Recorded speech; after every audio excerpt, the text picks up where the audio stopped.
안녕하세요. 저는 올해 60대 초반의 여자입니다. 이곳에서 제가 겪었던 일들을 이야기하려고 하니 조금 떨리네요. 어느 곳에서도 말하지 않았던 내용인데 여기에서 올라오는 사연들을 들어보니 제 이야기도 여러분들 못지않게 놀라워서 한번 써내려가 봅니다. 최근에 저는 정말 힘든 일을 겪었어요. 살면서 어떻게 이런 나쁜 인간을 만날 수 있을까라는 생각도 많이 했고요. 그렇지만 지금은 그 일들이 모두 정리되었고 아들과 함께 행복하게 살고 있습니다. 원래 제 이야기를 절대 누구한테 하는 성격이 아닌데 저 혼자만 알고 있기에는 너무 놀라워서 여기서 털어놓고 싶었습니다. 다들 저의 이야기를 듣고 많은 조언과 충고 부탁드릴게요. 그럼 저의 사연 시작하겠습니다. 저는 평범하게 남편과 결혼을 했고 슬아의 아들 한 명이 있어요. 결혼 생활 내내 행복했고 저를 사랑해주는 남편과 귀여운 아들까지 있으니 이 행복이 평생 동안 지속되었으면 좋겠다고 생각했죠. 아들은 활발하고 친구들과도 잘 지낼 뿐더러 부모인 저와 남편에게도 잘했어요. 다른 집은 아들만 있으면 딸을 낳고 싶다고 하던데 저희는 그런 생각이 들지 않을 정도로 아들이 애교도 잘 부렸죠. 그래서 이웃 사람들이 제 아들을 보고 칭찬을 많이 해주었습니다. 아이고, 우리 민호는 공부도 잘하고 얼굴도 잘생기고 부모한테도 잘하네? 우리 아들도 딱 민호 밥만큼만 됐으면 좋겠다. 제 아들인 민호에게 늘 칭찬을 해주셔서 제가 어깨가 한껏 솟아올랐었죠. 민호는 웃음이 많은 아이였고 민호를 보면서 어른인 제가 더 많이 배웠던 것 같아요. 그렇게 저는 평생 저희 가족이 행복할 줄 알았습니다. 하지만 이 행복은 오래가지 못했어요. 사실 저는 민호의 친엄마가 아닙니다. 제가 결혼할 당시 남편은 전처와 이혼을 하고 전처와 남편 사이에서 낳은 민호까지 데리고 있었어요. 그래서 저는 아이를 가진 남자와 결혼을 한 겁니다. 물론 저는 지금의 남편이 제 첫 남편이고요. 당연히 주위에서 극구 반대를 했습니다. 저는 초혼이지만 남편은 재혼에다가 아이까지 있으니 분명 제가 힘들 거라고 했죠. 내 아이가 아니라서 모성애도 생기지 않을 거고 전처와 제 남편이 아이 때문에 만날 때마다 제가 맘고생을 많이 할 거라고 걱정해 주더라고요. 하지만 저는 개의치 않았습니다. 사실 민호의 친엄마는 한 번도 본 적이 없지만 남편이 하는 말에 의하면 정말 나쁘고 개념 없는 여자였거든요. 민호를 낳고 한 번도 아이를 돌본 적이 없다고 합니다. 매일 유흥을 즐기고 가족들과 소통도 하지 않았다고 해요. 민호는 그저 그 여자한테 짐작이 불과했고 밖에서는 미혼 여인 척을 하며 젊은 남자들을 만나고 다녔다고 합니다. 결국 참다 못해 이혼을 했고 그 여자는 해외로 떠났다고 해요. 남편은 전처와 이혼한 뒤 한 번도 연락을 한 적이 없다고 합니다. 전처가 민호를 만나고 싶다고 말하지도 않는다고 하더라고요. 남편은 전처 이야기만 하면 그때 생각이 나서 화가 난다면서 자신의 운명의 상대는 저라고 해주었어요. 그래서 저는 절대 남편을 의심할 이유가 없었고 전처가 나타날 가능성이 없다고 생각했습니다. 민호는 제 친자식이 아니긴 하지만 정말 사랑스러웠어요. 다들 저보고 제가 낳은 자식도 아닌데 어떻게 모성애가 생기냐며 신기해했지만 저는 결혼할 때부터 민호가 제 자식 같았고 평생 잘해 주어야겠다고 다짐했어요. 무엇보다 민호가 갓난아기일 때 저와 남편이 결혼하기도 했고 친엄마에 대한 기억이 전혀 없어서 제가 친엄마인 줄 압니다. 굳이 친부모에 대한 이야기는 사춘기가 끝나고 조금씩 말해줄 생각이었어요. 아직은 민호가 그 사실을 알게 되면 혼란스러울 것 같았거든요. 그런데 어느 날이었습니다. 평소와 다름없이 저와 남편은 출근을 했고 민호는 학교를 갔죠. 일하는 도중 갑자기 모르는 번호로 전화가 왔고 아무런 의심 없이 급하게 그 전화를 받았습니다. 그런데 전화기 너머로 들리는 소리는 굉장히 충격적이었어요. 남편분이 지금 교통사고를 당하셔서 응급실에 계시거든요. 지금 당장 병원으로 오세요. 수술 동의도 해주시는 거죠? 너무 다급한 목소리에 저는 너무 놀라 말이 나오지 않았습니다. 분명 아침까지만 해도 해맑게 인사를 하고 출근을 했던 남편이 갑자기 교통사고를 당해 수술대 위에 있다뇨. 정신이 너무 혼미해져서 눈에 초점이 제대로 잡히지 않았고 심장이 미친 듯이 벌렁벌렁거렸습니다. 우선 최대한 빨리 병원으로 달려갔죠. 하지만 제가 이미 병원에 도착했을 때 남편은 충격적인 모습을 하고 있었어요. 바로 침대 위에 누워 머리끝까지 흰 천을 덮고 있었습니다. 남편의 모습을 보고 도저히 믿기지 않았죠. 어떻게 한순간에 사람이 이런 일을 당할 수 있나요? 남편의 그런 모습을 보고 저는 주저앉아 우열을 하고 말았습니다. 당신 이렇게 가면 나 민호랑 둘이서 어떻게 살라고? 제발 제발 눈 떠줘. 저는 눈물이 멈추지 않았고 옆에서 의사는 제 남편에게 사망 선고를 하고 있었습니다. 어느새 아들을 낳아서 제 옆을 지키고 저를 토닥여 주었어요. 분명 아들도 슬플 텐데 아들은 오히려 목 놓아 우는 저의 등을 토닥여 주었습니다. 저는 울다가 거의 실신을 할 지경이었어요. 그리고 남편의 장례는 거의 아들이 주도를 해서 치렀습니다. 저는 말할 힘도 없었고 몸을 움직일 수도 없었어요. 하지만 이런 저를 두고 갓 고등학생이 된 아들이 척척했습니다. 사람들은 남편의 장례식장에 와서 저의 물꼬를 보고 더 마음 아파하셨죠. 영정사진에 있는 남편의 얼굴을 보는데 눈물이 마를 날이 없었습니다. 남편이 없는 삶은 전혀 상상이 안 되는데 말이죠. 그렇게 마지막 날까지 장례를 치르고 있는데 갑자기 장례식장 밖에서 무언가 부서지는 소리가 들렸습니다. 사람들은 비명을 질렀고 다들 그 소리가 나는 곳으로 달려갔죠. 저도 놀라서 급히 그곳으로 달려갔는데 제 남편 장례식장 앞에 있던 화환들이 모두 다 쓰러졌어요. 그런데 그걸 쓰러뜨린 사람은 바로 제 아들이었습니다. 갑자기 왜 이런 건지 너무 놀라 아들을 바라보았는데 아들 앞에 있던 사람의 정체는 굉장히 충격적이었어요. 바로 시누이였습니다. 사실 남편한테는 하나뿐인 시누이가 있어요. 그런데 그 시누이도 남편과 피 한 방울 섞이지 않은 가족입니다. 남편의 부모님이 재혼을 하셔서 남편과 시누이는 남남인 사이인 거죠. 그래서 성인이 되어서도 아주 가끔씩 서로 연락을 하고 지냈습니다. 저는 결혼 초에만 시누이의 얼굴을 한 번 본 적이 있었는데 그 뒤로 한 번도 연락하고 지내지 않았다가 남편의 장례식장에서 본 것이죠. 그런데 대체 제 아들에게 무슨 말을 한 건지 아들의 얼굴은 창백했고 시누이는 옆에서 이 상황이 재밌다는 듯이 지켜보고 있었습니다. 그래서 저는 그곳으로 가서 시누이에게서 아들을 떼어놓으려고 했죠. 당연히 아들을 가로막아서서 시누이에게 한마디 하려고 했습니다. 그런데 그때의 아들의 행동은 굉장히 충격적이었어요. 아들을 보호하려던 그때 갑자기 아들이 제 어깨를 힘껏 잡았어요. 그리고 마구 흔들며 말을 했습니다. 당신이 내 친엄마가 아니었어? 어떻게 그런 사실을 나한테 말하지 않았던 거야? 평생 이렇게 나바보로 살게 하려고 했어? 지금까지 엄마라고 믿었던 사람이 알고 보니 우리 아빠와의 불륜녀였다고 생각하니까 너무 역겹고 토 나와. 태어나서 민호의 그런 살벌한 눈빛은 처음 보았습니다. 시누이는 민호에게 거짓말을 늘어놓았어요. 제가 남편과 재혼한 이유가 바로 불륜 때문이라고 말이죠. 민호의 친엄마와 남편 사이에서 제가 남편과 불륜을 저질렀고 그것 때문에 전처가 도망을 갔다고 거짓말을 했습니다. 그리고 시누이가 가족관계 증명서도 들고 와서 민호한테 다 설명한 것이죠. 그래서 민호는 정신이 혼미해졌던 겁니다. 그곳에 있던 모든 사람들이 다 저희의 이야기를 들었어요. 순식간에 사람들은 다 저를 손가락질하며 말했습니다. 뭐야 완전 착한 아내인 줄 알았더니 알고 보니 불륜녀였어? 아이고 전처가 불쌍해서 어떡해. 역시 사람은 겉만 보고 판단하면 안 돼. 저렇게 착하게 생겨서 가정이나 파탄내고 아유 착착착이 말을 하시며 하나 둘씩 장례식장을 떠났어요. 시누이는 이 상황이 재밌다는 듯이 웃음을 참고 있었고 민호는 짐을 싸서 장례식장을 나갔습니다. 그리고 몇 분 후 장례식장에 남은 사람은 저와 시누이였죠. 화가 미친 듯이 났고 이 상황을 어떻게 해결해야 할지 너무 막막했습니다. 그래서 저는 시누이를 미친 듯이 째려봤어요. 미쳤어요? 왜 없는 말을 짓거려요?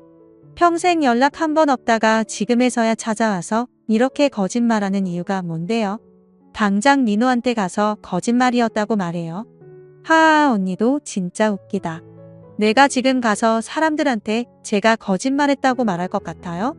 제 부탁 딱 한 가지만 들어주면 민호한테 솔직하게 말할게요. 내가 했던 말 다 거짓말이라고요? 부탁이 뭔데요? 오빠 사망보험금 하나도 빠지지 않고 전부 다 제 통장으로 넣어줘요. 그러면 다시는 안 찾아올 거고 민호한테 사실대로 말할게요. 오빠 죽기 전엔 새언니 몰래 나한테 용돈 보내줬었는데 오빠가 죽으니까 이제 용돈 줄 사람이 없잖아요. 그러니까 사망보험금으로 통치고 앞으로 얼굴 볼 일 만들지 맙시다.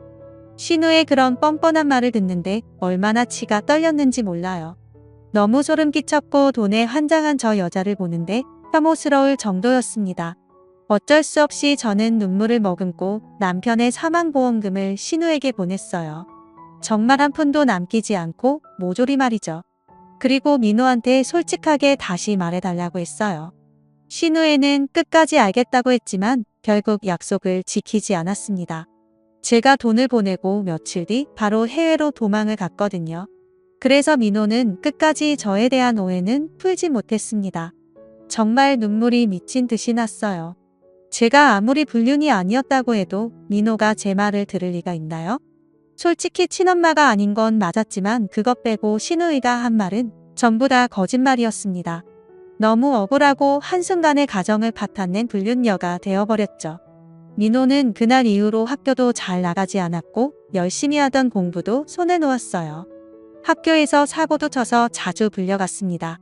예전에 활발하고 친구가 많았던 민호는 사라진 지 오래였죠. 제가 아무리 말해도 민호는 제 말을 믿어주지 않았습니다. 그리고 혼자서 친엄마를 찾겠다며 이리저리 다니는데 마음이 너무 쓰이더라고요. 민호는 포기하지 않았고 저와 한 집에서 같이 살았지만 저를 투명인간 취급했습니다. 확실히 남편이 저희 곁에 없으니 생활이 힘들긴 했어요. 그리고 사망보험금까지 신우애가 몽땅 가져갔으니 저에게 남은 건 없었죠. 결국 제가 벌어서 민호까지 책임져야 했는데 민호가 학교에서 사고까지 치니까 합의금까지 지불하려면 돈이 많이 부족했어요. 어쩔 수 없이 저는 아들을 위해 식당일까지 하며 밥벌이를 했습니다. 아침에 출근해서 새벽까지 일을 하고 집에 돌아왔죠. 파스가 없이는 일상생활이 불가능할 정도였습니다. 그렇게 몇 달이 흘렀어요. 어느 날 만신창이가 된 채로 집에 돌아왔고 방으로 들어가려는 그때 갑자기 민호가 저에게 말을 걸었습니다. 그 일이 있고 나서 한 번도 저에게 말을 걸어본 적이 없는데 말이죠. 저는 너무 놀라 민호를 쳐다보았어요. 그런데 민호는 눈물을 흘리고 있었습니다. 아빠가 돌아가셨을 때도 울지 않았던 민호가 울고 있었어요. 너무 놀라서 말도 나오지 않았죠. 너 왜 그래? 민호야 왜 울어? 학교에서 무슨 일 있었어? 저 친엄마 찾아주세요. 제발 친엄마 찾아서 마음 편히 행복하게 살고 싶어. 제발. 민호는 너무나 간절하게 친부모를 찾고 싶어 했어요. 저는 친엄마가 어떤 사람인지 남편을 통해 들었기에 민호를 보내주고 싶지 않았습니다. 하지만 아이가 이렇게까지 간절하게 원하니 고민이 많이 되더라고요. 그래도 자신을 낳아준 엄마가 보고 싶을 거라는 건 예상했습니다. 혹시 신의회한테라도 물어서 친엄마에 대한 정보를 알아내야 하나 하며 고민했죠. 신의회한테 민호가 친엄마를 보고 싶어 한다며 연락은 우선 남겨놓았고 답장이 오기 전까지는 혼자서 머리를 쥐어짜내며 어떻게 하면 민호와 친엄마를 만나게 해줄 수 있을지 생각했습니다. 그런데 어느 날이었어요. 그날도 퇴근을 하고 지친 몸을 이끌고 집으로 갔습니다. 저희 집 건물 1층에 누군가 서 있더라고요. 한 여자가 모자를 푹 눌러 쓴 채 현관문을 보고 있었습니다. 모르는 사람인 줄 알고 스쳐 지나가려고 한 그때 갑자기 그 여자가 제 팔목을 잡았어요. 혹시 납치라도 당하는 건가 싶어 너무 놀라 소리를 쳤죠. 비명을 지르니 그 여자가 급히 제 입을 막더라고요. 그 여자와 눈이 마주쳤고 저는 한순간에 바로 알아볼 수 있었습니다. 그 여자는 바로 민호의 친엄마였어요. 제 남편의 전처말입니다. 대체 여긴 어떻게 알고 온 건지 모르겠지만 정말 놀랐어요. 그리고 그 여자는 저에게 말했습니다. 민호 데리러 왔어. 당장 민호 불러. 그런데 그 순간 집에서 갑자기 민호가 나왔어요. 몽둥이 같은 걸 들고 나왔죠. 아마 제 비명 소리를 듣고 나온 것 같았습니다. 그런데 그때 제 입을 막고 있던 민호의 친엄마는 저를 내동댕이 치고 갑자기 민호에게 달려가 민호를 안았어요. 그리고 펑펑 울기 시작했습니다. 그 순간 민호는 자신의 친엄마라는 직감이 왔는지 자신의 친엄마를 안고 같이 울었죠. 엄마 왜 이제 왔어? 내가 엄마 얼마나 보고 싶었는지 알아? 우리 아들 엄마가 많이 늦었지? 이제 엄마랑 같이 아무도 모르는 곳 가서 둘이서 행복하게 살자. 얼른 짐 싸고 내려와. 그 순간 저는 너무 놀랐어요. 민호가 제가 아닌 다른 사람 보고 엄마라고 하는 것도 너무 충격적이었는데 저와 상의도 없이 민호를 데려간다니요. 저는 안고 있는 두 사람을 떼어놓으며 절대 안 된다고 했습니다. 제가 그래도 지금까지 키워왔는데 저와 상의도 없이 데리고 가는 건 아니라고 생각했죠. 그리고 남편 말에 의하면 전처는 모성애도 없고 유흥에 환장한 여자라고 했는데 그런 여자한테 민호를 맡길 수 없었습니다. 하지만 제가 이런 말을 하니 갑자기 무언가 제 얼굴에 내리꽂혔습니다. 바로 그 여자는 제 뺨을 때린 거였어요. 당신 왜 이렇게 뻔뻔해? 내 남편이랑 바람나서 결혼이나 한 주제에 뭐 상이 내가 뺏어간 우리 아들 이제서야 찾아간다고 하는데 내가 뭔데 이래라 저래라야? 우리 민호 너 같은 여자한테서 잘하게 할 수 없으니까 당장 데리고 갈 거야. 아줌마 저도 엄마 따라갈래요. 그동안 키워주셔서 감사했습니다. 하지만 저는 엄마를 두고 바람 피운 아빠도 싫고 저희 가정을 파탄한 아줌마가 더 미워요. 그동안 키워주신 건 감사하지만 이젠 친엄마도 찾았으니 엄마에게 갈게요. 이 말을 하며 민호는 짐을 싸고 나왔습니다. 정말 제가 이런 일까지 당해야 하나 싶더라고요. 눈물이 미친 듯이 나고 억울해 죽는 줄 알았습니다. 민호는 뒤도 돌아보지 않고 친엄마를 따라갔어요. 제가 이렇게 배신을 당할 줄은 꿈에도 몰랐죠. 얼마 뒤 민호는 제 호적에서 지워졌고 그 여자의 아들로 등록이 되었어요. 저는 다시 혼자가 되었답니다. 민호가 떠난 후 남편과 민호와 함께 살던 과거가 자꾸 머릿속에서 떠오르니까 일상생활이 힘들었어요. 민호를 위해 일을 하고 돈을 벌었던 건데 민호가 제 옆에 없으니 산나기에 없어졌죠. 무기력한 채로 하루하루를 살아가고 있었죠. 늘 3명이던 집에 저 혼자니까 집에도 들어가기 싫었고 혼자서 그렇게 지냈습니다. 시간이 어떻게 지났는지 모르겠어요. 그동안 민호는 한 번도 연락을 하지 않았고 제가 가끔 연락을 하면 제 연락은 받지 않았죠. 그렇게 살다 보니 어느덧 10년이라는 세월이 흘렀습니다. 10년 동안 저는 일만 했던 것 같아요. 우연히 민호랑 똑같은 이름이나 민호와 비슷하게 생긴 사람을 보면 혹시 민호인가 싶어 한 번 더 쳐다보고 그렇게 되더라고요. 10년 동안 저는 정말 많이 늙었고 남자도 만나지 않았습니다. 민호를 너무 보고 싶었지만 오히려 제가 찾아가는 것이 민폐가 될 것 같아 꼭 참았어요. 그런데 어느 날이었습니다. 여느 때와 다름없이 출근을 했어요. 그런데 회사분들이 생일 축하한다며 케이크도 주고 선물도 주더라고요. 제가 10년 동안 늘 혼자 생일을 보내다 보니 생일이었는지 기억도 나지 않았습니다. 미역국을 안 먹은 지도 꽤 오래되었고요. 그날 회사분들이 생일이니 일찍 퇴근을 하라길래 정말 오랜만에 퇴근 시간에 맞춰 퇴근을 하고 집으로 갔죠. 아무런 생각 없이 현관문 앞으로 갔습니다. 그런데 저희 집 현관문 앞에 누군가 서 있었어요. 덩치 큰 남자 한 명이 서 있길래 도둑인가 싶어 너무 놀랐습니다. 제가 도망치려 하는 그때 갑자기 그 남자는 말을 했어요. 저 민호예요. 민호라는 두 글자를 듣자마자 제 발은 멈췄고 저는 얼굴을 자세히 살폈습니다. 모자를 쓰고 있어서 몰라봤는데 다시 보니 민호가 맞았어요. 10년이라는 세월이 흘렀지만 옛날 얼굴 그대로 있더라고요. 그런데 그때 민호는 갑자기 제 얼굴을 보자마자 울음을 터뜨렸고 갑자기 제 앞에서 무릎을 꿇었습니다. 두 다리를 꿇은 채 저에게 말을 했죠. 제가 정말 잘못했습니다. 키워주신 정도 모르고 바보같이 행동했어요. 너무 늦게 찾아와서 정말 죄송합니다. 민호는 울먹이며 저에게 대뜸 사과를 하기 시작했어요. 너무 놀라서 민호를 이렇게 세우고 집으로 우선 들인 후 이야기를 나누었죠. 10년 동안 정말 보고 싶었던 민호였는데 이렇게 우연히 찾아오니 너무 반갑더라고요. 대체 왜 지금까지 연락이 없다가 이제야 찾아와서 저에게 사과를 하는지 이유가 궁금했습니다. 민호는 꼴이 엉망인 채로 왔었고 우선 따뜻한 차를 내어주며 민호가 자신의 이야기를 꺼낼 때까지 기다려주었죠. 그리고 몇 분 후 민호는 입을 열기 시작했어요. 제 친엄마라며 찾아왔던 그 여자. 다 속셈이 있었어요. 저를 호적에 올리고 자신의 빚을 다 저한테 떠넘길 셈이었더라고요. 그리고 아까 통화하는 걸 몰래 들었는데 지금 엄마가 간암에 걸렸다고 해요. 근데 제 허락도 없이 저한테 간이식 받으려고 하더군요. 그냥 건강검진하러 병원 가자고 했던 건데. 그리고 더 놀라운 사실은 따로 있었어요. 민호의 신장을 이식받은 후 민호를 해외에 팔아넘기려고 했다고 합니다. 어떻게 이런 끔찍한 생각을 할 수 있나요? 민호는 그 사실을 듣고 바로 집에서 뛰쳐나왔다고 해요. 민호 명의로 바뀐 빚들은 어떻게 감당해야 하고 간이식도 강제로 해줘야 할 것 같아서 너무 걱정된다고 했죠. 과거에 저를 떠난 것이 너무 후회된다고 했습니다. 어떻게 자기 아들한테 그런 짓을 벌일 수 있을까요?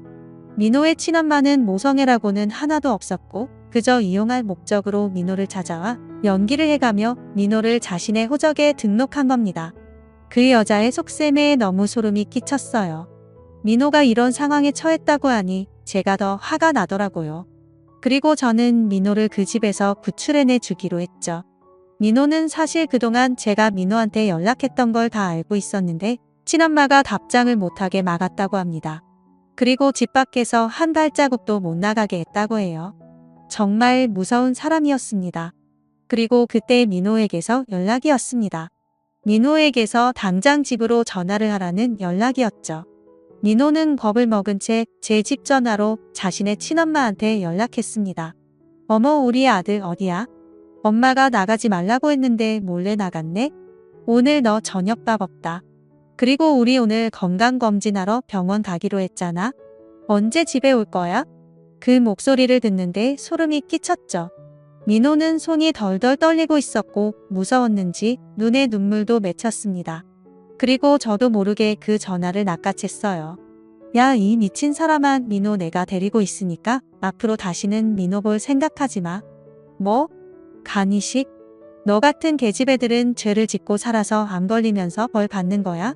민호 앞으로 빚 넘긴 걸로 너 신고할 거야. 이 말을 하고 전화를 또 끊었습니다. 민호는 벙찐 채 저를 쳐다보았죠. 이렇게 큰 소리 치시는 거 처음 봐요. 그렇게 민호와 저는 다시 둘이서 살기 시작했습니다. 민호는 다시 일을 하기 시작했고 다시 예전 생활처럼 살기 시작했어요. 혹시라도 나중에 빚쟁이들이 민호를 찾아와서 해코지를 할까 막 미리 경찰에 신고를 했습니다. 민호의 동의도 받지 않고 엄마가 빚명예를 바꿨다며 말이죠. 민호의 친엄마는 민호한테 수없이 연락을 했고 당장 집으로 오라며 협박도 했어요. 이제 20대 후반인 민호도 자신의 사생활이 있는 건데 그걸 이해해주지 못했습니다. 평생 동안 민호가 아무것도 못하고 자신의 울타리 안에서 지내길 원했죠. 민호 대신 제가 나서서 민호의 방패막 역할을 해주었습니다. 그렇게 몇 달간 살았던 것 같아요. 그동안 민호는 생활비를 벌면서 저희의 생활의 보탬이 되어주었고 저도 오랜만에 집에 민호가 있으니까 기분이 묘하더라고요. 정말 오랫동안 바라던 일이 일어나니 꿈만 같더라고요. 과거엔 10년 동안이나 외롭게 홀로 지냈는데 이젠 그토록 원했던 아들이 생긴 기분이었죠. 하지만 아직 법적으로는 민호는 그 여자의 아들이니 보호자 역할을 해줄 수도 없었습니다. 그런데 어느 날이었어요. 그날도 여느 때와 다름없이 평범한 하루였죠. 하지만 그날 저희는 충격적인 소식을 듣게 되었습니다. 바로 민호의 친엄마가 하늘나라로 갔다는 소식이었죠. 결국 간암이 심해져서 손을 쓸 수도 없게 되었고 결국 눈을 감고 말았다는 연락을 받았습니다. 저와 민호는 너무 놀라 아무것도 할 수 없었어요. 정말 증오하고 싫어하던 사람이었는데 갑자기 이렇게 떠나다니요.